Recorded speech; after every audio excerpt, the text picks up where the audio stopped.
Resonance में हम simply ये कह देते हैं कि इलेक्ट्रॉन जो है वो एक जगह से दूसरे जगह मूव कर गया, चाहे वो सिंगल बॉन्ड हो या पाई बॉन्ड हो, तो वहां भी एक रेजोनेंस है।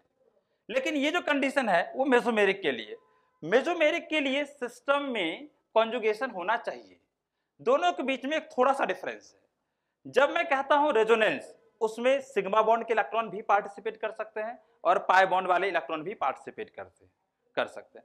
बट मेसोमेरिक इफेक्ट के लिए हमें सिस्टम में एक अनसैचुरेशन चाहिए ही चाहिए होगा।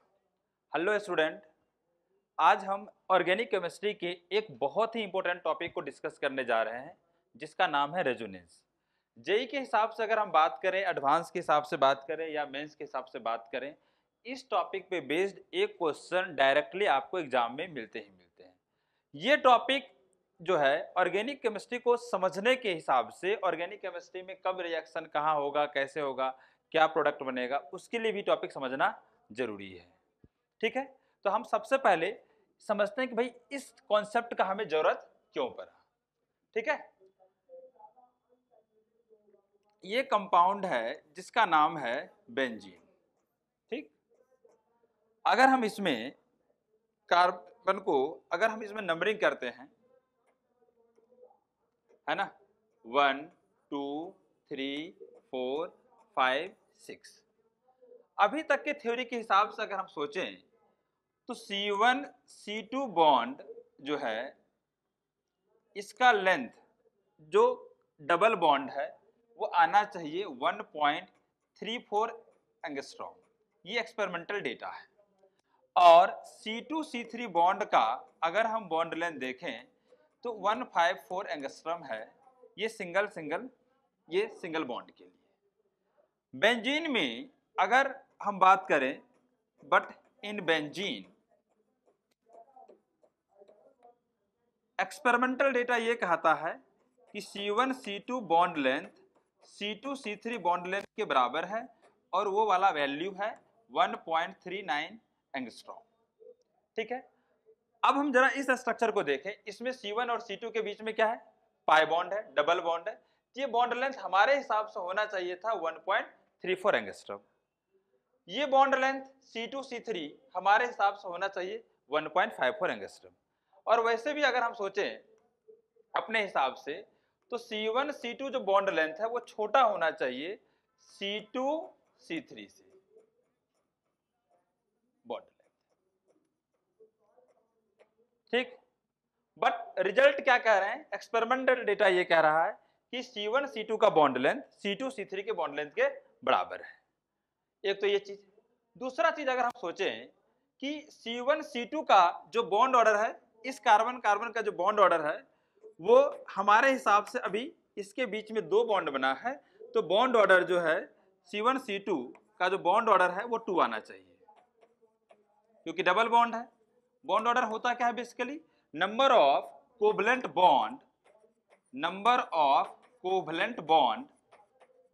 Bond between two fixed atoms. तो हमारे हिसाब से C1 C2 के बीच में दो कार्बन का बॉन्ड है, इसलिए यहां पे बॉन्ड ऑर्डर 2 आना चाहिए। और C2 C3 का जो बॉन्ड ऑर्डर है वो 1 आना चाहिए।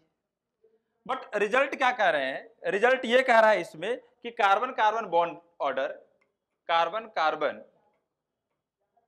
बॉन्ड ऑर्डर वो है 1.5। तो इस चीज को हम कैसे एक्सप्लेन करें, इस एक्सपेरिमेंटल डेटा को हम कैसे एक्सप्लेन करें, इसके लिए जो है रेजोनेंस का थ्योरी का जो हमें जरूरत पड़ा है। हम डिफाइन करते हैं, हम रेजोनेंस को इस तरह से डिफाइन करते हैं, sometimes it is not possible,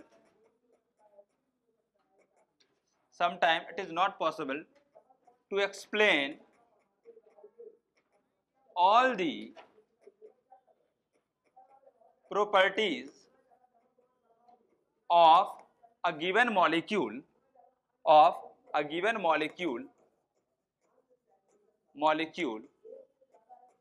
ions through a single Lewis structure। to explain all the properties of a given molecule ion more than one valid Lewis structure are drawn by delocalization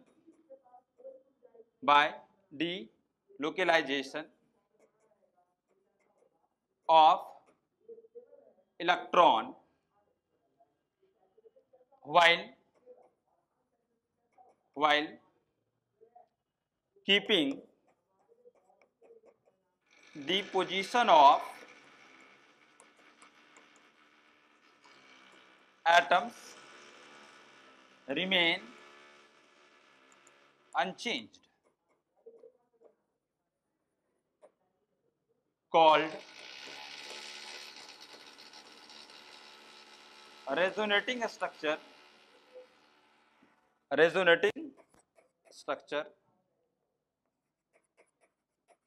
or contributing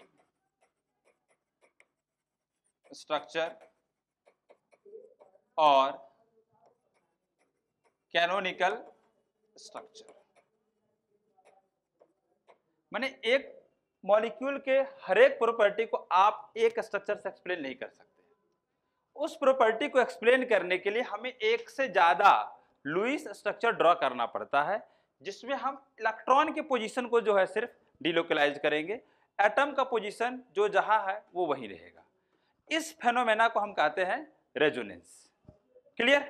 तो resonance का आवश्यकता हमें इसलिए पड़ा कि benzene के सारे property जो है वो सिर्फ इस लुईस स्ट्रक्चर से जो है एक्सप्लेन नहीं हो पा रहा था। बेंजीन के इस प्रॉपर्टी को एक्सप्लेन करने के लिए कि इसमें कार्बन कार्बन बॉन्ड का जो बॉन्ड ऑर्डर है वो 1.5 है और कार्बन कार्बन बॉन्ड लेंथ जो है वो दोनों बराबर है। ये C1 C2 के बीच का जो कार्बन कार्बन बॉन्ड है और C2 C3 के बीच का जो कार्बन कार्बन बॉन्ड है, इसलिए हमें एक से ज्यादा लुईस स्ट्रक्चर ड्रॉ करना है और वो वैलिड होना चाहिए। वैलिड लुईस स्ट्रक्चर से मेरा मीनिंग है कि अगर कहीं पे सेकंड पेयर का एलिमेंट इन्वॉल्व है तो उसका कोवैलेंसी 4 से ज्यादा हमें नहीं शो करना है। क्लियर? इसीलिए हमें रेजोनेंस का आवश्यकता पड़ा है। ठीक, ये चीज समझ में आ गया। तो अगर हमें बेंजीन के प्रॉपर्टी का एक्सप्लेन करना है तो सबसे पहले यहां पे जो है बेंजीन का ये स्ट्रक्चर है। अच्छा, दो मॉलिक्यूल के स्ट्रक्चर के बीच में अगर ये साइन है, ये साइन ऑफ रेजोनेंस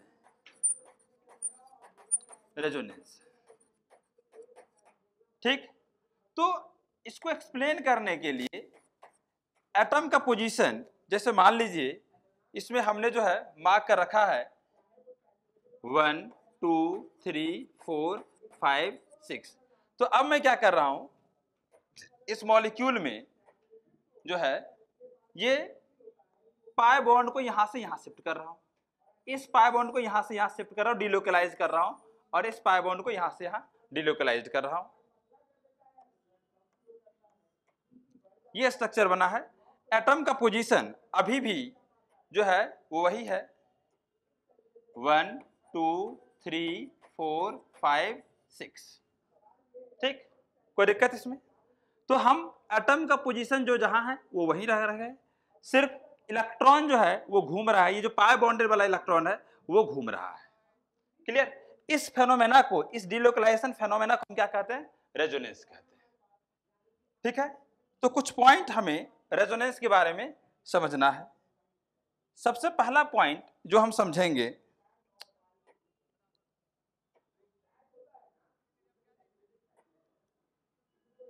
पहला पॉइंट ये है, resonance is intramolecular process of delocalization of electron. कि रेजोनेंस जो है वो विद इन ए मॉलिक्यूल होगा। इंट्रामॉलिक्यूलर का मीनिंग है कि एक ही मॉलिक्यूल में जो है आप जो है इलेक्ट्रॉन को डिलोकलाइज कर रहे हैं। ठीक, resonance exist only on paper and resonating structure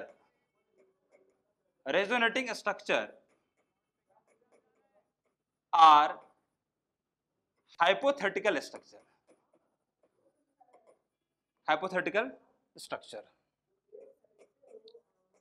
वो हाइपोथेटिकल स्ट्रक्चर है, वो सिर्फ चीजों को एक्सप्लेन करने आया है।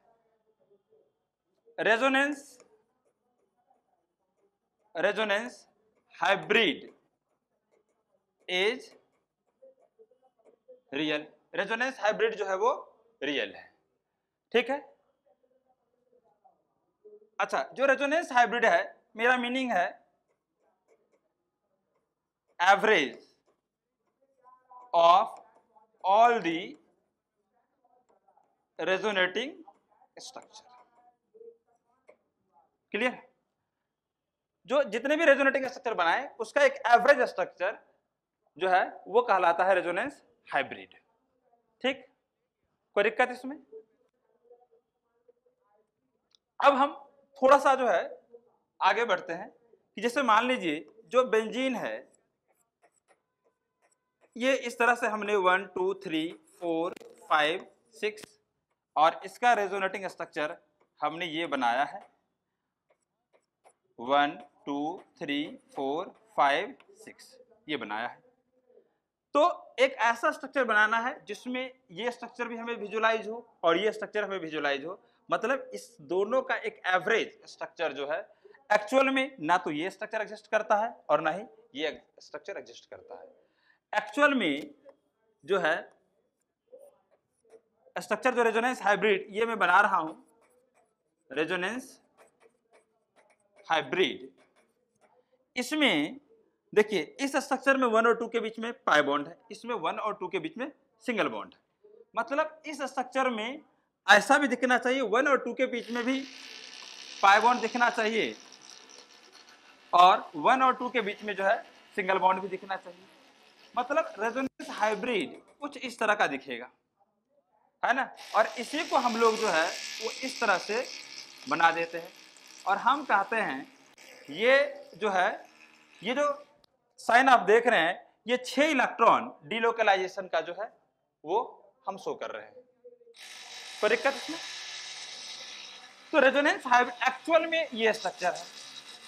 तो अब सवाल ये है कि रेजोनेंस की वजह से इलेक्ट्रॉन डिलोकलाइज हुआ, जहां पे पहले सिंगल बॉन्ड था अब वहां पे जो है इस स्ट्रक्चर में पाई बॉन्ड आ गया। मतलब because of resonance single bond get due to resonance single bond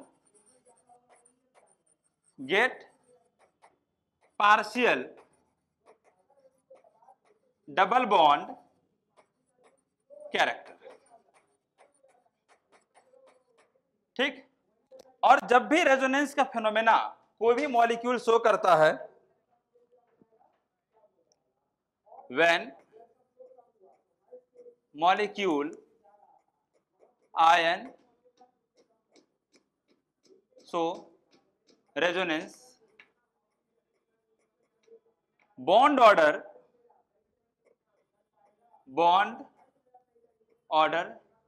can be calculated as bond order can be calculated as bond order equal to number of covalent bond between two fixed atoms in all resonating structure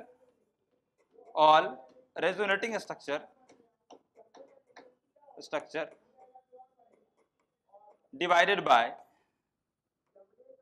number of covalent bond. तो अगर हम benzene में bond order calculate करें तो यहां पे देखिए एक ये स्ट्रक्चर है और एक ये स्ट्रक्चर है। यहाँ पे 1 और 2 के बीच में 2 बॉन्ड है, यहाँ पे 1 और 2 के बीच में कितना बॉन्ड है? 1 बॉन्ड है। तो टोटल बॉन्ड हमारे पास हो गया 3, 2 + 1 और नंबर ऑफ रेजोनेटिंग स्ट्रक्चर हो गया 2, दैट इज 3/2। तो रेजोनेंस का जो फेनोमेना है ये एक हाइपोथेटिकल फेनोमेना है जिससे एक्सपेरिमेंटल डेटा को हम लोग एक्सप्लेन करते हैं, एक मॉलिक्यूल के प्रॉपर्टी को हम लोग एक्सप्लेन करते हैं। क्लियर? अब सवाल यह है कि रेजोनेंस कहां होगा, ठीक, और हम रेजोनेटिंग स्ट्रक्चर कैसे ड्रॉ करेंगे। तो उसके लिए जो है हम कंडीशन लिखते हैं, कंडीशन फॉर रेजोनेंस, ठीक है। वैसे अगर हम बात करें कि अगर हम एक मॉलिक्यूल में इलेक्ट्रॉन को जो है सिर्फ मूव करा देते हैं तो वो भी एक रेजोनेंस है। बट यहां पे हम जो है थोड़ा सा हटके कंसेप्ट मेसोमेरिक इफेक्ट की तरफ जो है यहां पे हमारा मेजर कंसर्न होता है। जैसे अगर हम बात करें, जैसे मान लीजिए HCl है, अगर हम बात करें H+ और Cl- तो ये भी एक रेजोनेंस है बट ये सिग्मा बॉन्ड वाले हैं, ठीक है। या अगर हम बात करें हाइड्रोजन का जो स्ट्रक्चर है ये इस तरह से H+ H-, ये भी क्या है? रेजोनेंस है, बट ये क्या है? सिग्मा बॉन्ड वाले रेजोनेंस है। इसके लिए हमें हाई एनर्जी चाहिए होता है। फिलहाल हमारा कंसर्न ये है कि हम अभी जो रेजोनेंस पढ़ रहे हैं, रेजोनेंस जो हम पढ़ रहे हैं अभी यहां पे, वो हमारा कंसर्न है कॉन्जुगेटेड सिस्टम में, कॉन्जुगेटेड सिस्टम, ठीक। तो उसके लिए सिस्टम जो है, system should be conjugated.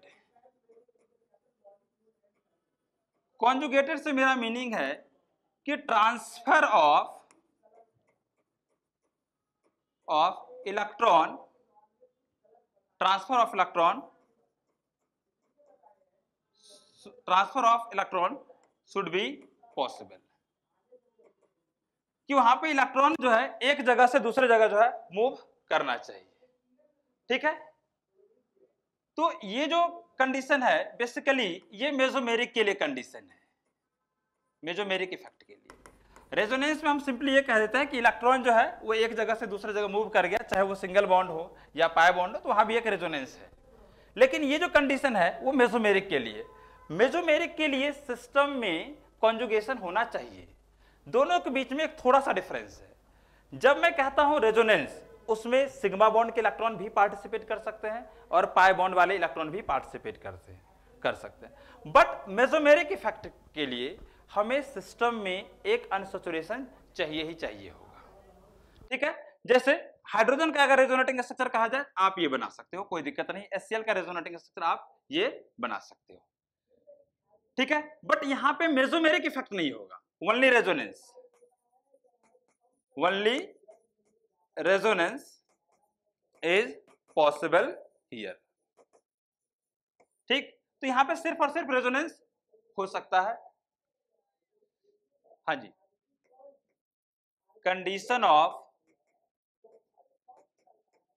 Resonance, या बेसिकली अब हम जो है मेसोमेरिक कहना चाह रहे हैं। वो थोड़ा सा थिन लाइन का गैप है रेजोनेंस और मेसोमेरिक इफेक्ट के बीच में, कि मेसोमेरिक में हम जो है सिर्फ और सिर्फ जो है पाई बॉन्ड वाले इलेक्ट्रॉन, नॉन बॉन्डेड इलेक्ट्रॉन जो है उसको जो है मूव कराते हैं। रेजोनेंस में आप किसी भी इलेक्ट्रॉन को मूव करा सकते हैं, एक बॉन्ड को ब्रेक करा सकते हैं। तो कंडीशन ऑफ रेजोनेंस या मेसोमेरिक ये है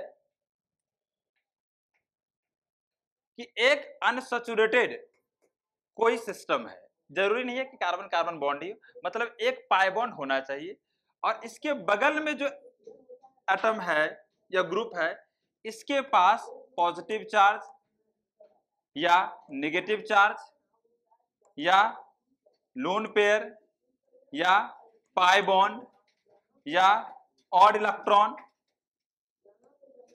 या वैकेंट ऑर्बिटल में से एक चीज जो है वो फिलफिल होना चाहिए। ये है जो है पॉजिटिव चार्ज का प्रेजेंट या वैकेंट ऑर्बिटल कह सकते हो। ये है नेगेटिव चार्ज और ये है लोन पेयर। तो इसमें से एक भी कंडीशन अगर इसके पास है तो उस केस में आप मेसोमेरिक इफेक्ट ड्रॉ कर सकते हो। उस केस में मेसोमेरिक होगा, इलेक्ट्रॉन का ट्रांसफर होगा, इलेक्ट्रॉन एक जगह से दूसरे जगह मूव करेगा। जैसे अगर हम बात करें ये केस, इसमें हमें इस जो पाई बॉन्ड है इससे बगल में जो एटम जुड़ा हुआ है यहाँ पे इसमें से एक भी कंडीशन अवेलेबल नहीं है। ना तो यहाँ पे पॉजिटिव चार्ज है, ना नेगेटिव चार्ज है, ना लोन पेयर है, ना पाई बॉन्ड है। मतलब इस केस में मेसोमेरिक इफेक्ट नहीं होगा, रेजोनेंस होगा। रेजोनेंस यहाँ पे अवेलेबल है। दूसरा एग्जांपल लेते हैं। जैसे लेट सपोज अगर हम यहाँ पे एक सिस्टम ऐसा कंसीडर करते हैं और यहाँ पे पॉजिटिव चार्ज है, इस केस में रेजोनेंस भी है और मेसोमेरिक इफेक्ट भी अवेलेबल है, क्योंकि पाई बॉन्ड से बगल वाले एटम पे क्या है, पॉजिटिव चार्ज है। तो जब ये कंडीशन फुलफिल होता है, कॉन्जुगेटेड है, ठीक है। तो सिस्टम जो है वो कॉन्जुगेटेड होना चाहिए। कॉन्जुगेशन से मेरा मीनिंग है इलेक्ट्रॉन का जो फ्लो है वो एक जगह से दूसरे जगह होना चाहिए। अगला एग्जांपल लीजिए, ये है। इस केस में भी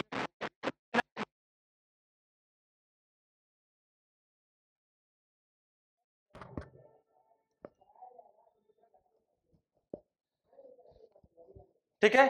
तो ये कंडीशन है जिसमें रेजोनेंस होगा, मेसोमेरिक इफेक्ट होगा। कॉन्जुगेशन को हम लोग दो टाइप में पढ़ते हैं। एक जिसको हम लोग कहते हैं क्रॉस कॉन्जुगेशन, और एक हम कहते हैं एक्सटेंडेड कॉन्जुगेशन।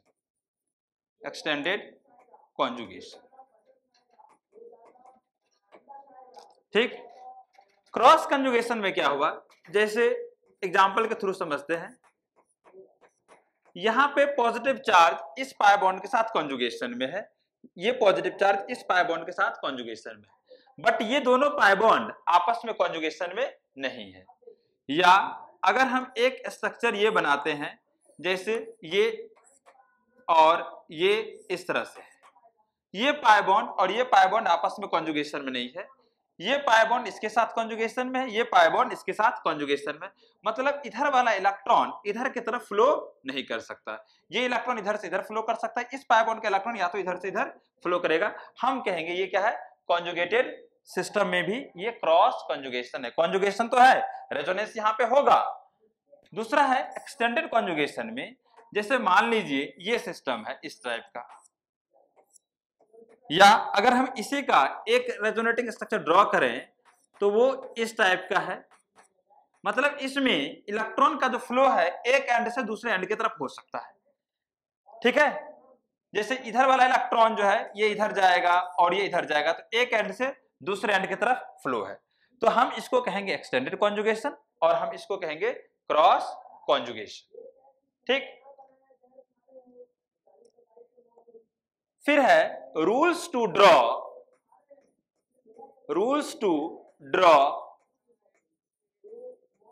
Resonating structure. हम लोग रेजोनेटिंग स्ट्रक्चर कैसे ड्रॉ करेंगे? सबसे पहला चीज है in resonance only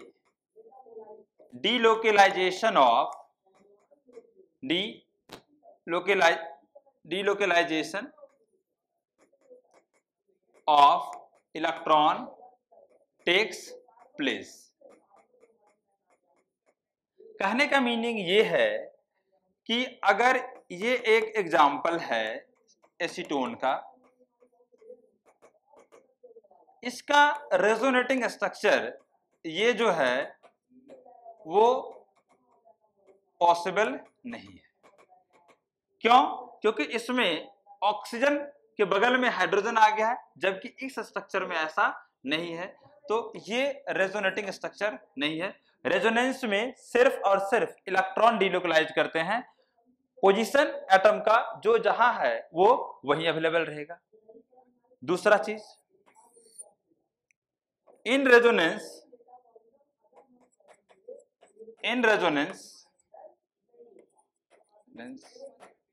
number of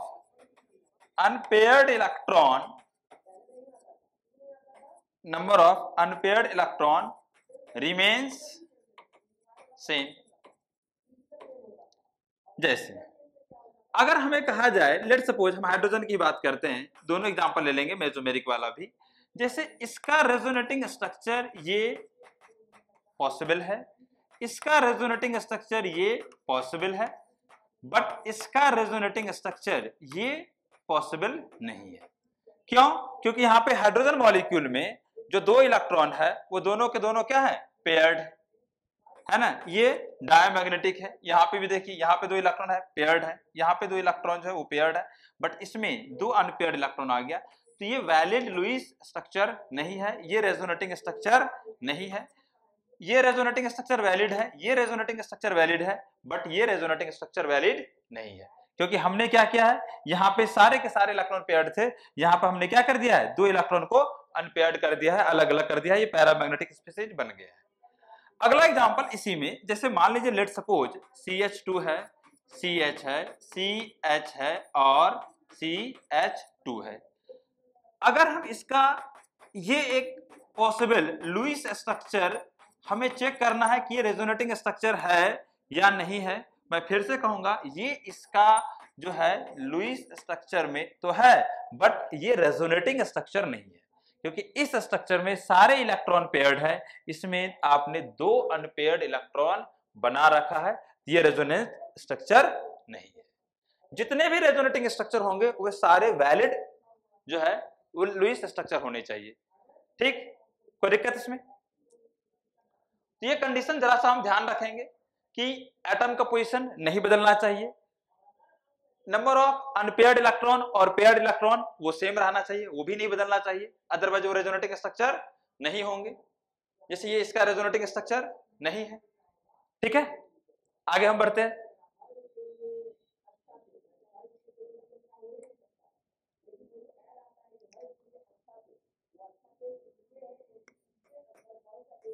in resonance order of delocalization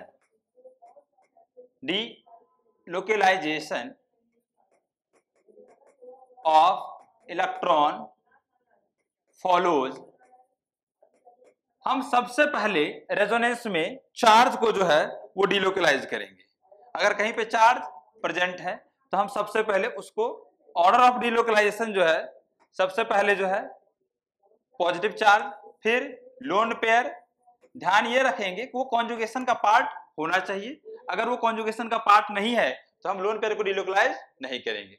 positive charge या नेगेटिव चार्ज को हम सबसे पहले डिलोकलाइज करेंगे, फिर लोन पेयर को, और लास्ट में पाई बॉन्डेड इलेक्ट्रॉन को। पहला चीज हमेशा ध्यान रखना है कि कॉन्जुगेशन होना चाहिए। ऐसा नहीं है कि लोन पेयर देखा और पाई बॉन्ड देखा तो हम लोन पेयर को जो है डिलोकलाइज करने लग गए। हम ये देखेंगे कि लोन पेयर और पाई बॉन्ड अगर कॉन्जुगेशन में दोनों है एक साथ तो हम सबसे पहले लोन पेयर को जो है डिलोकलाइज्ड करेंगे। ठीक, in general delocalization takes place from less electronegative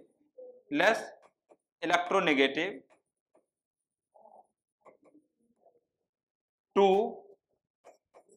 more electronegative atoms। ये कोई हार्ड एंड फास्ट रूल नहीं है। नॉर्मली इलेक्ट्रॉन का डिलोकलाइजेशन हम लेस इलेक्ट्रोनेगेटिव से मोर इलेक्ट्रोनेगेटिव की तरफ कराते हैं। क्लियर? तो यहां तक में हमने ये सीखा कि रेजोनेंस कब पॉसिबल है। रेजोनेंस में जो है एक ही मॉलिक्यूल में इलेक्ट्रॉन को डिलोकलाइज करना है, एटम का पोजीशन अनचेंज रहना चाहिए, है ना, और नंबर ऑफ पेयर्ड और अनपेयर्ड इलेक्ट्रॉन सेम रहना चाहिए। ठीक, एक कंडीशन और भी है, atoms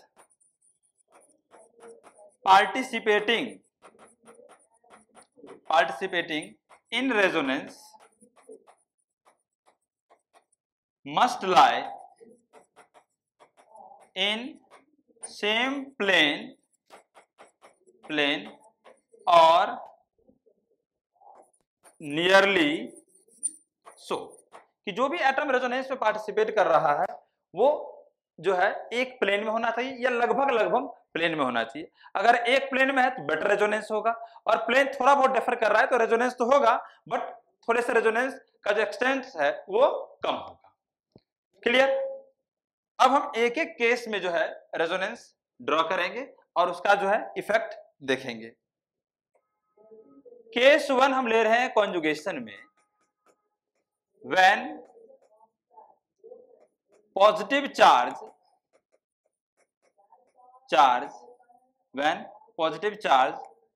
or vacant orbital are in conjugation। सबसे पहला केस ये है।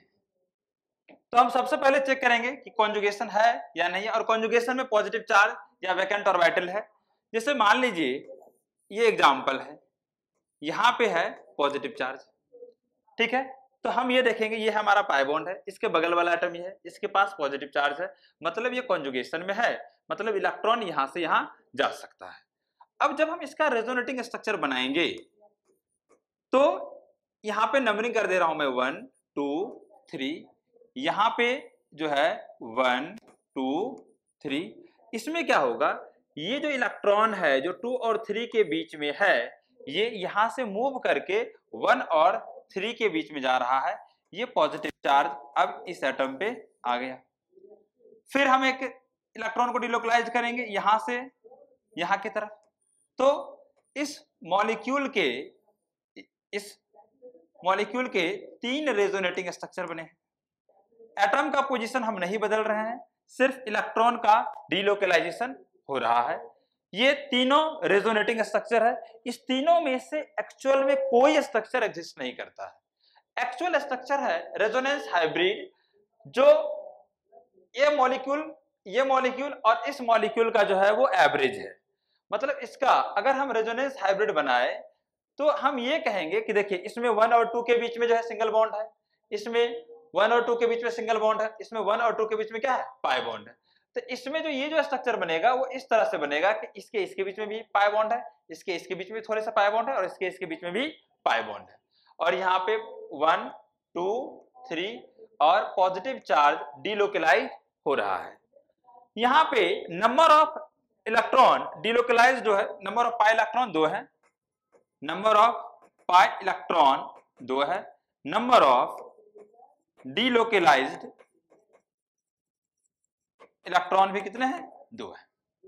ठीक, यहां पॉजिटिव चार्ज कॉन्जुगेशन में है।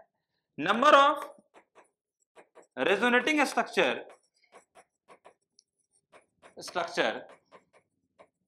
वो है 3। तीनों रेजोनेटिंग स्ट्रक्चर जो है सिमिलर दिख रहे हैं, इसलिए हम कहेंगे इसको equivalent resonance. Equivalent resonance, equivalent resonance.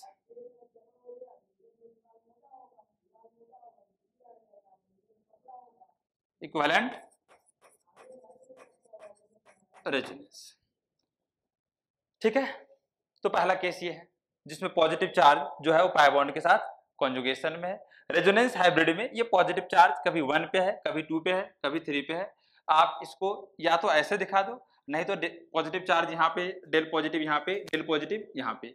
Resonance के फेनोमेना से हुआ क्या जरा देखिए। अभी अगर सिर्फ इस स्ट्रक्चर को कंसीडर करें तो पॉजिटिव चार्ज सिर्फ कार्बन नंबर 1 पे है, इसको कंसीडर करते हैं पॉजिटिव चार्ज सिर्फ कार्बन नंबर 2 पे है, और इसको कंसीडर करते हैं तो पॉजिटिव चार्ज कार्बन नंबर 3 पे है।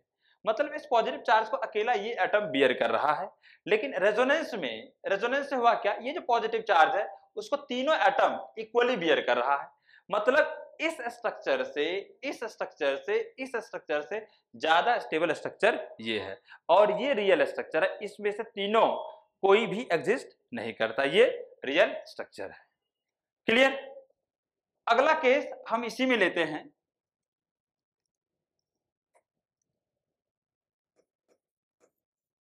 पाई बॉन्ड के साथ वैकेंट ऑर्बिटल कॉन्जुगेशन में बोरोन का हाइब्रिडाइजेशन है sp2। मतलब इस बोरोन के 3 p ऑर्बिटल में से 2 तो चला गया हाइब्रिडाइजेशन में, एक p ऑर्बिटल अभी भी बचा है।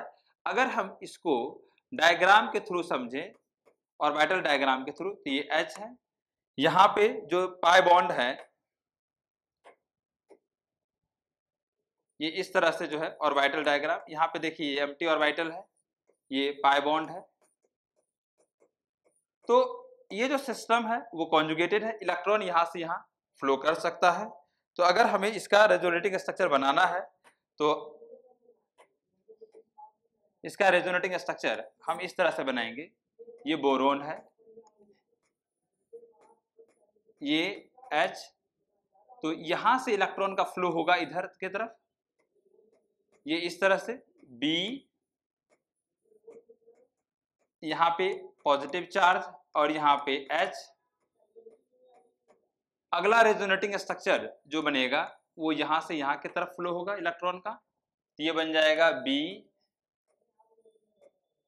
पॉजिटिव चार्ज अब इस एटम पे आ जाएगा, यहाँ पे पाई बॉन्ड, यहाँ पे H और यहाँ पे नेगेटिव चार्ज। ठीक है? अगला रेजोनेटिंग स्ट्रक्चर जो इसका बनेगा वो यहाँ पे, तो ये हम बनाएंगे H, यहाँ पे नेगेटिव चार्ज, यहाँ पे पॉजिटिव चार्ज और ये पाई बॉन्ड।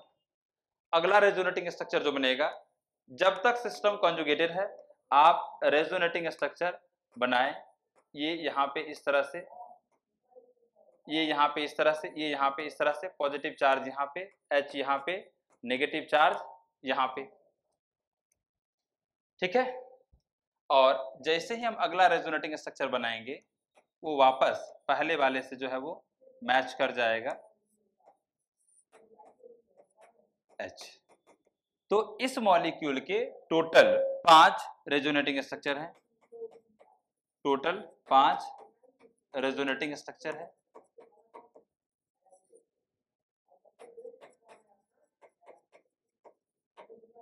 ठीक है? अब जब हम इसका रेजोनेंस हाइब्रिड बनाएंगे, अच्छा इसमें जो है नंबर ऑफ डीलोकेलाइज्ड इलेक्ट्रॉन जो है वो 4 है। ठीक? ये चीज हमें आगे काम आएगा कि नंबर ऑफ डीलोकेलाइज्ड इलेक्ट्रॉन जो है वो कितना है। अगर हम इसका रेजोनेंस हाइब्रिड बनाएं तो रेजोनेंस हाइब्रिड में हमें जो है ये तीनों, ये जो 5वां स्ट्रक्चर है वो हमें दिखना चाहिए। तो आप इस तरह से जो है कुछ बनाओगे, यहाँ पे H। अब देखिए जिस स्ट्रक्चर में यहाँ पे पार्शियल नेगेटिव है आप यहाँ पे पार्शियल नेगेटिव देखो, पार्शियल पॉजिटिव, देखिए यहाँ पे पॉजिटिव है, यहाँ पे पॉजिटिव है, तो आप जहां जहां पॉजिटिव है वहां वहां पॉजिटिव चार्ज दोगे। यहाँ पे देखो पॉजिटिव पॉजिटिव पॉजिटिव। ठीक है? तो इस तरह से इसका जो है रेजोनेंस हाइब्रिड बन जाएगा। क्लियर? कोई दिक्कत? ये 2 केस है, जब पाई बॉन्ड के साथ कॉन्जुगेशन में वैकेंट ऑर्बिटल है और पाई बॉन्ड के साथ कॉन्जुगेशन में है जो है वो पॉजिटिव चार्ज है। एग्जाम्पल के लिए 1-2 और आप लिख सकते हो जिसको आप प्रैक्टिस कर सकते हैं घर पे। ये बेंजाइल कार्बोकैटायन है, आप इसका रेजोनेटिंग स्ट्रक्चर ड्रॉ कर सकते हो। ये एलाइल कार्बोकैटायन है, आप इसका जो है वो रेजोनेटिंग स्ट्रक्चर ड्रॉ कर सकते हैं। इसके रेजोनेटिंग स्ट्रक्चर में एक खास चीज है जिसको आपको ध्यान रखना है कि अगर हम इस कंपाउंड का रेजोनेटिंग स्ट्रक्चर बनाएं, CH2 प्लस चार्ज है, सिस्टम कॉन्जुगेटेड है, जरा सा देखिए इसको समझे। इसमें अगर हम रेजोनेटिंग स्ट्रक्चर बनाएंगे तो यहाँ वाला इलेक्ट्रॉन मूव करके यहाँ आया है और यहाँ पे CH2 प्लस CH और यहाँ पे आ गया है CH2, इसका जो रेजोनेंस हाइब्रिड बनेगा वो इस तरह से बनेगा, CH2 CH2 और यहाँ पे जो है H है, यहाँ पे पार्शियल डबल बॉन्ड, यहाँ पे पार्शियल पॉजिटिव चार्ज, यहाँ पे पार्शियल पॉजिटिव चार्ज, यहाँ पे। एक चीज जरा समझिए, यहाँ पे नंबर ऑफ डीलोकेलाइज्ड इलेक्ट्रॉन जो है वो 2 है। ये 2 इलेक्ट्रॉन इस 3 एटम के बीच में मूव कर रहा है।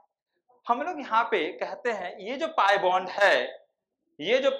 है, ये है 3 सेंटर 2 इलेक्ट्रॉन पाई बॉन्ड। ये एक थोड़ा सा चीज हटके है जो आपको जो है सोचना चाहिए, समझना चाहिए। सिग्मा बॉन्ड में हम 3 centre 2 electron, 3 centre 4 electron sigma bond समझते हैं, बट पाई में भी हमें इस चीज को ध्यान रखना चाहिए कि ये जो पाई बॉन्ड है इसके पास ये है 3 centre 2 electron pi bond. Clear? तो यहाँ पे फिर से जो 2 रेजोनेटिंग स्ट्रक्चर बने हैं वो दोनों रेजोनेटिंग स्ट्रक्चर क्या है? इक्वल है। एग्जाम्पल में एक और है जिसको आपको जो है ड्रॉ करना चाहिए, वो ये है 7 मेंबर रिंग और यहाँ पे पाई बॉन्ड, यहाँ पे पाई बॉन्ड और यहाँ पे पॉजिटिव चार्ज। बिल्कुल सिमिलर केस है, आप घर पे इसको जो है प्रैक्टिस कर सकते हैं। इस केस में जो है आपको 7 रेजोनेटिंग स्ट्रक्चर मिलेंगे। तो ये पहला केस है। क्लियर? दूसरा केस जो है वो रेजोनेंस में अगर हम लें केस 2 की अगर हम बात करें, when pi bond are in conjugation to the pi bond, कि pi bond के बगल में जो एटम है वो भी pi bonded है। फेमस एग्जांपल बेंजीन, ये है pi bond के बगल में pi bond है, यहाँ भी pi bond है। तो इसका जो रेजोनेटिंग स्ट्रक्चर बनेगा वो यहां से यहां ऑलरेडी एक बार अपन डिस्कस कर चुके हैं। ये दूसरा रेजोनेटिंग स्ट्रक्चर, ठीक है। और इसका जो रेजोनेंस हाइब्रिड हम बनाएंगे तो वो इस टाइप का जो है वो बनेगा। इसी में थोड़ा सा केस अगर हम हटके देखें तो जैसे ये देखिए, ये एक केस है, इसको आप जो है अगर आप इसको ड्रॉ करोगे तो यहाँ पे जो है ये यहाँ पे और ये यहाँ पे, ये इस टाइप से जो है यहाँ पे पॉजिटिव चार्ज और यहाँ पे नेगेटिव चार्ज। क्लियर? मतलब ये जो बॉन्ड है इसमें जो है पार्शियल डबल बॉन्ड कैरेक्टर है, जितना लेंथ आना चाहिए उससे छोटा लेंथ आता है बिकॉज ऑफ रेजोनेंस। और इसका जो है रेजोनेंस हाइब्रिड अगर हम बनाएं तो वो स्ट्रक्चर कुछ इस टाइप का दिखेगा हमें, पार्शियल पॉजिटिव चार्ज और पार्शियल नेगेटिव चार्ज। ठीक है। अगला एग्जांपल इसी केस में अगर हम देखें तो HC ट्रिपल बॉन्ड CHCH2 का है। यहां पे अगर मैं पूछता हूं नंबर ऑफ पाई इलेक्ट्रॉन तो आंसर हो जाएगा 3 पाई बॉन्ड है, 2 पाई बॉन्ड यहां है और 1 पाई बॉन्ड यहां है, तो जो है 3 पाई बॉन्ड है तो 6 इलेक्ट्रॉन हो जाएंगे। अब यहाँ पे 2 पाई बॉन्ड में से कोई एक पाई बॉन्ड ही रेजोनेंस में जाएगा। इसका अगर हम थोड़ा सा ऑर्बिटल डायग्राम बनाएं तो वो जो है हमें ज्यादा क्लियर पिक्चर जो है वो दिखेगा। यहाँ जो पाई बॉन्ड है, लेट सपोज ये हम इसको इस तरह से इंडिकेट करते हैं। अब जरा देखिए इसमें अगर हम इस कार्बन का हाइब्रिडाइजेशन देखते हैं अलग अलग कार्बन का, तो थोड़ा सा जो है आपको पाई बॉन्ड का कंडीशन समझने में और आसानी होगा। 1 2 3 4 इस कार्बन का हाइब्रिडाइजेशन है sp। हाइब्रिडाइजेशन कैसे चेक करते हैं? एक एटम पे कितना सिग्मा बॉन्ड है और कितना लोन पेयर है, उससे हम स्टेरिक नंबर निकाल लेते हैं। एक सिग्मा बॉन्ड इधर, एक सिग्मा बॉन्ड इधर, 2 स्टेरिक नंबर, 2 हाइब्रिडाइजेशन sp। इसका हम हाइब्रिडाइजेशन देखें तो वो है sp। इसका हाइब्रिडाइजेशन देखें तो एक सिग्मा इधर, एक सिग्मा इधर और एक हाइड्रोजन के साथ, तो वो sp2 आएगा। और सिमिलरली इसका भी हाइब्रिडाइजेशन जो है वो sp2 आएगा। यहाँ पे हाइब्रिडाइजेशन sp2 हमें ये समझा रहा है, ये हमें बता रहा है कि इस कार्बन के पास जो 3 पाई बॉन्ड थे उसमें, सॉरी 3 जो p ऑर्बिटल थे उसमें से 2 तो चला गया किसमें, पाई बॉन्ड, ये सिग्मा बॉन्ड के फॉर्मेशन में, हाइब्रिडाइजेशन में। एक p ऑर्बिटल यहाँ पे अभी भी अवेलेबल है।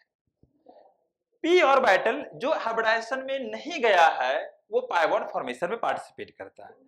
पाई बॉन्ड जो फॉर्म होता है वो प्योर एटॉमिक ऑर्बिटल के साइडवेज ओवरलैपिंग से, ठीक। मतलब यहाँ पे जो एक p ऑर्बिटल अवेलेबल है, अनहाइब्रिड है, वो इसके साथ जो है वो पाई बॉन्ड फॉर्म करेगा। यहाँ पे हाइब्रिडाइजेशन sp2 है, वो बता रहा है कि यहाँ पे एक p ऑर्बिटल तो चला गया हाइब्रिडाइजेशन में, तो 2 p ऑर्बिटल जो अनहाइब्रिड है वो प्योर है, वो एक दूसरे के क्या है, परपेंडिकुलर है। तो बेसिकली हम लोग रेजोनेंस में करते क्या है कि एक जगह पाई बॉन्ड फॉर्म करते हैं और दूसरी जगह पाई बॉन्ड जो है वो ब्रेक करते हैं। तो पाई बॉन्ड फॉर्म होता है साइडवेज ओवरलैपिंग से प्योर एटॉमिक ऑर्बिटल के। अब ओवरलैपिंग अच्छा तब होगा जब एटॉमिक ऑर्बिटल क्या होंगे, सेम प्लेन में। तो अगर यहाँ पे जो 2 पाई बॉन्ड है, अगर हम इसको ड्रॉ करें तो एक तो इस तरह से ड्रॉ हो जाएगा और दूसरा पाई बॉन्ड जो है वो परपेंडिकुलर प्लेन में होंगे। कहने का मेरा मीनिंग ये है कि अब एक चीज जरा देखिए, ये एक पाई बॉन्ड, ये एक पाई बॉन्ड, ठीक। तो इसमें से जो है सिर्फ एक पाई बॉन्ड जो है वो कॉन्जुगेशन का पार्ट है, दूसरा पाई बॉन्ड का प्लेन अलग अलग है, इसलिए वो कॉन्जुगेशन का पार्ट नहीं है। ये पाई बॉन्ड इसके साथ कॉन्जुगेशन में है, ये पाई बॉन्ड कॉन्जुगेशन में नहीं है। इसका एक और स्ट्रक्चर आप चाहे तो बना सकते हैं, जैसे HCCH2। मान लो आपने जैसे ये बनाया यहाँ पे ऐसे, ये एक पाई बॉन्ड आपने दिखा दिया और बैटल डायग्राम है ये। दूसरा पाई बॉन्ड जो आप बताओगे, लेट सपोज आप इस तरह से बना दे रहे हो, वो ऐसे, तो यहाँ वाला जो पाई बॉन्ड है वो इस तरह से भी रह सकता है, इसके पास 2 चॉइस अवेलेबल है, वो इस तरह से। तो फिर भी देखिए, चाहे ये स्ट्रक्चर जो है आप एज्यूम करिए या ये स्ट्रक्चर एज्यूम करिए, आप दोनों में एक चीज देख रहे हैं कि सिर्फ एक ही पाई बॉन्ड जो है वो कॉन्जुगेशन का पार्ट है, ठीक है। यहाँ पे 2 पाई बॉन्ड में से, तो अगर 2 बॉन्डेड एटम के बीच में एक से ज्यादा पाई बॉन्ड है तो उसमें से सिर्फ एक पाई बॉन्ड जो है वो कॉन्जुगेशन में होगा, जिसका प्लेन जो है वो सेम होगा। जिसका प्लेन जो है पाई बॉन्ड का वो अलग होगा, परपेंडिकुलर प्लेन में होगा, वो रेजोनेंस में पार्टिसिपेट नहीं करेगा।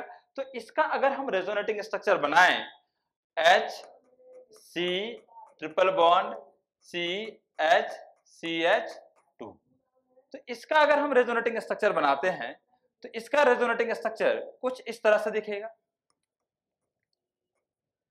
HC डबल बॉन्ड C, ये नेगेटिव चार्ज, यहाँ पे CH और यहाँ पे CH2 पॉजिटिव चार्ज, ठीक है। ये इसका रेजोनेटिंग स्ट्रक्चर है। यहाँ पे हम एक छोटा सा चीज आपको सुन, देखिए आप रेजोनेटिंग स्ट्रक्चर में इलेक्ट्रॉन को इधर से भी मूव करा सकते हैं, बट उससे ज्यादा वैलिड स्ट्रक्चर ये वाला होगा, क्योंकि इलेक्ट्रॉन लेस इलेक्ट्रोनेगेटिव से मोर इलेक्ट्रोनेगेटिव की तरफ फ्लो हो रहा है, ठीक। यहाँ पे ये sp हाइब्रिडाइज्ड कार्बन है, इलेक्ट्रोनेगेटिविटी ज्यादा होगा, यहाँ पे sp2 हाइब्रिडाइज्ड है, इसका इलेक्ट्रोनेगेटिविटी क्या होगा, कम होगा, ठीक। तो अगर हमसे कहा जाए नंबर ऑफ डीलोकेलाइज्ड इलेक्ट्रॉन, तो यहाँ पे आंसर हो जाएगा मेरा 4, क्योंकि यहाँ पे जो 2 पाई बॉन्ड है उसमें से कोई एक पाई बॉन्ड ही इसके साथ कॉन्जुगेशन में है, क्योंकि वही सेम प्लेन में है। दूसरा पाई बॉन्ड कॉन्जुगेशन में नहीं है क्योंकि उसका प्लेन डिफरेंट है। ये सामने आपके स्ट्रक्चर बने हैं, आप समझ सकते हैं। इसके लिए 2 चॉइस है, ये इस तरह से भी पाई बॉन्ड हो सकता है, वो इस तरह से भी हो सकता है। तो इस दोनों में से आप एक भी फिगर में देखिए, हमेशा 2 पाई बॉन्ड जो है वही रेजोनेंस में पार्टिसिपेट करेगा, तीसरा pi bond as it is रह जाएगा। तो यहाँ पे नंबर ऑफ डीलोकलाइज्ड इलेक्ट्रॉन कितने हैं, 4। कोई दिक्कत? इसी कैटेगरी में थोड़े से और एग्जांपल आप जो है घर पे प्रैक्टिस कर सकते हो, लाइक इसका जो है आप रेजोनेटिंग स्ट्रक्चर जो है वो बनाओ। एक ये कंपाउंड है, इसका नाम है नेप्थलीन। इस कंपाउंड का जो है आप रेजोनेटिंग स्ट्रक्चर घर पे प्रैक्टिस कर सकते हो, ठीक है। तो इसमें जो है पाई बॉन्ड जो है पाई बॉन्ड के साथ कॉन्जुगेशन में है। और एक एग्जांपल हम ले सकते हैं इसी कैटेगरी में। इस कैटेगरी में जो है हम एक और एग्जांपल ले सकते हैं, जैसे HCH CCHH,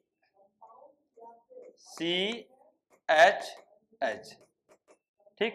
अब इसमें जरा देखिए, हम डिलोकलाइजेशन जो करा रहे हैं इलेक्ट्रॉन का, वो इधर से इधर की तरफ करा रहे हैं, है ना, क्योंकि कार्बन और ऑक्सीजन में ऑक्सीजन क्या है, मोर इलेक्ट्रोनेगेटिव है। तो यहाँ पे जो है CHHCHO-H,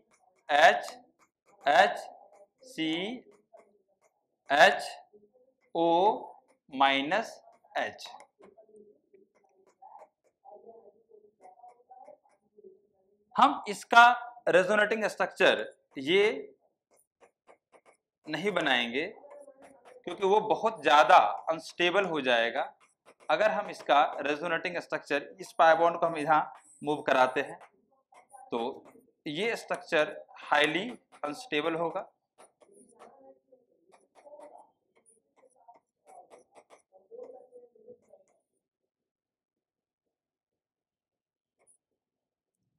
यहाँ पे पॉजिटिव चार्ज हमें देना पड़ेगा, है ना। तो ये स्ट्रक्चर जो है हम इसका नहीं बनाएंगे, इसका ये स्ट्रक्चर बनाएंगे। तो देखिए, जब आप रेजोनेंस बना रहे हैं तो मॉलिक्यूल में क्या हो रहा है, पोलैरिटी क्रिएट हो जा रहा है, ठीक है।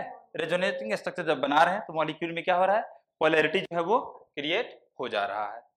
क्लियर, कोई दिक्कत। अगला एग्जांपल जो है इसी कैटेगरी का है कि case third, when lone pair is in conjugation to pi bond, ठीक। एग्जाम्पल है,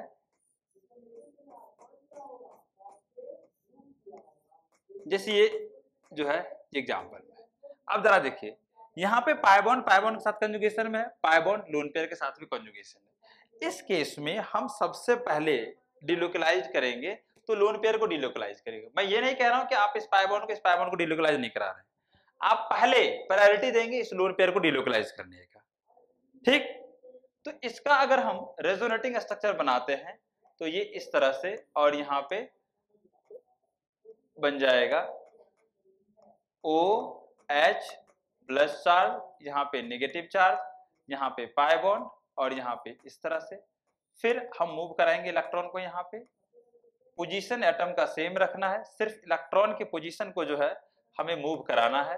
OH प्लस, यहाँ पे नेगेटिव चार्ज, और यहाँ पे पाई बॉन्ड। फिर से हम इसका जो है रेजोनेटिंग स्ट्रक्चर बनाएंगे। ये स्ट्रक्चर कुछ इस तरह से हमें दिखेगा, OH प्लस। अगला रेजोनेटिंग स्ट्रक्चर वो इस तरह से आएगा, OH, जहां पे लोन पेयर जो है वो आप बनाएं, ठीक है। तो इस तरह से फिनॉल है, फिनॉल के 5 रेजोनेटिंग स्ट्रक्चर बने हैं, है ना। इसमें अगर हम नंबरिंग कर दें, A B C D और E, ये 5 रेजोनेटिंग स्ट्रक्चर बने हैं। अगर हमें रेजोनेट हाइब्रिड बनाने हैं तो एक ऐसा स्ट्रक्चर हमें समझना है, एक ऐसा स्ट्रक्चर हमें बनाना है जिसको हम देखें तो ये 5 स्ट्रक्चर हमें उसमें विजुअलाइज होना चाहिए। मतलब इस 5 स्ट्रक्चर का एक एवरेज स्ट्रक्चर हमें दिखना चाहिए, वो है रेजोनेंस हाइब्रिड, वो एक्चुअल चीज है। ये हाइपोथेटिकल स्ट्रक्चर है। जो रेजोनेंस हाइब्रिड अगर हम इसका बनाते हैं तो वो कुछ इस तरह का हमें दिखेगा।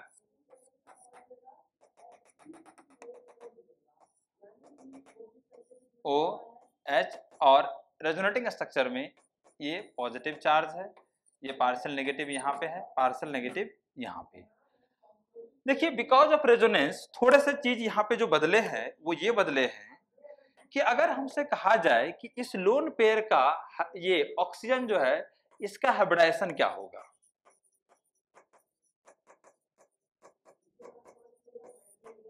अगर तुम इस स्ट्रक्चर को देखते हो तो इसमें ऑक्सीजन ने 2 सिग्मा बॉन्ड बना रखे हैं और 2 लोन पेयर हैं। इस स्ट्रक्चर में इसका हाइब्रिडाइजेशन है sp3, लेकिन बाद बाकी जो रेजोनेटिंग स्ट्रक्चर है ये हुआ ये हुआ ये हुआ, इसमें इसके पास एक सिग्मा इधर एक सिग्मा इधर और एक लोन पेयर sp2, यहां देखो sp2, यहां देखो sp2। तो हम कहेंगे इस ऑक्सीजन का जो हाइब्रिडाइजेशन है वो sp2 के तरफ ज्यादा है, sp2 लाइक है। आप 5 रेजोनेटिंग स्ट्रक्चर बनाए हैं उसमें से 3 में जो है sp2 है और पहला और आखिरी में जो है वो sp3 है। ठीक, तो हम कहेंगे ये ऑक्सीजन 60% sp3 हाइब्रिडाइज्ड है और 40% sp2 हाइब्रिडाइज्ड है। तो मैक्सिमम जो है मैक्सिमम परसेंटेज जो है sp3 की तरफ है, तो हम कहेंगे इस ऑक्सीजन का जो हाइब्रिडाइजेशन है वो है sp2। ठीक, तो बिकॉज ऑफ रेजोनेंस हाइब्रिडाइजेशन जो है वो बदल गया है एटम ऑफ द एलिमेंट का, और ये जो पोजीशन है जिसको हम कहते हैं ऑर्थो और पैरा, ये पोजीशन हो गया पैरा, ये वाला पोजीशन हो गया ऑर्थो। ठीक, मतलब ऑर्थो और पैरा पोजीशन पे इलेक्ट्रॉन डेंसिटी बेंजीन रिंग के रिस्पेक्ट में बढ़ गया है। अब ये वाला जो ग्रुप है रेजोनेंस के थ्रू इस रिंग में इलेक्ट्रॉन सप्लाई कर रहा है, हम कहेंगे ये जो ग्रुप है ये है plus M group, plus M group या प्लस आर ग्रुप।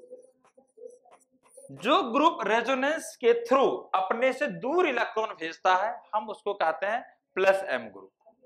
अगर हमें प्लस एम ग्रुप को समझना है तो इन जनरल अपन ऐसा कह सकते हैं, इन जनरल अगर बेंजीन रिंग से जुड़ा हुआ एटम के पास जो है नेगेटिव चार्ज या लोन पेयर है तो ये ग्रुप कहलाएगा प्लस एम ग्रुप। ठीक, कोई दिक्कत इसमें? तो अगर हमें इसमें डायपोल मोमेंट का डायरेक्शन जो अगर दिखाना हो फिनॉल में तो हम इसको इस तरह से जो है बनाते हैं, OH यहाँ पे और साइन इधर की तरफ देते हैं, क्योंकि रेजोनेंस के थ्रू OH ग्रुप ने या ऑक्सीजन ने इस रिंग में इलेक्ट्रॉन सप्लाई किए हैं। ठीक है, तो रेजोनेंस हमें हेल्प करता है मॉलिक्यूल को प्रॉपर्टी को एक्सप्लेन करने में। एक स्ट्रक्चर से आप मॉलिक्यूल की हर एक प्रॉपर्टी को एक्सप्लेन नहीं कर सकते, इसलिए हमें एक से ज्यादा वैलिड लुईस स्ट्रक्चर बनाने होते हैं जिससे हम प्रॉपर्टी को एक्सप्लेन कर सकते हैं, उसको हम कहते हैं रेजोनेटिंग स्ट्रक्चर। ठीक, कोई दिक्कत? रेजोनेंस का फेनोमेना जो है वो सिर्फ पेपर पे होता है, एक्चुअल में जो है रेजोनेंस हाइब्रिड एग्जिस्ट करता है। क्लियर? बात बाकी नेक्स्ट क्लास में मिलते हैं, कुछ और प्रॉपर्टी को समझते हैं। अभी रेजोनेंस 2 से 3 लेक्चर और चलेगा। जब हम पूरे रेजोनेंस को समझ लेंगे तब हमें ऑर्गेनिक केमिस्ट्री में चीजों को एक्सप्लेन करने में बहुत हेल्प मिलेगा।